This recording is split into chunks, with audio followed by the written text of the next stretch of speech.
Cotton है।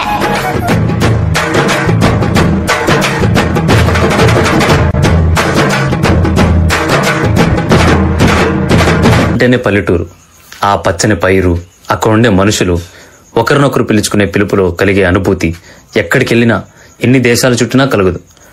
పిలుపే కదా అని అంకుల్ ఆంటీ అంటూ ఆత్మీయతను కోల్పోతున్నారు.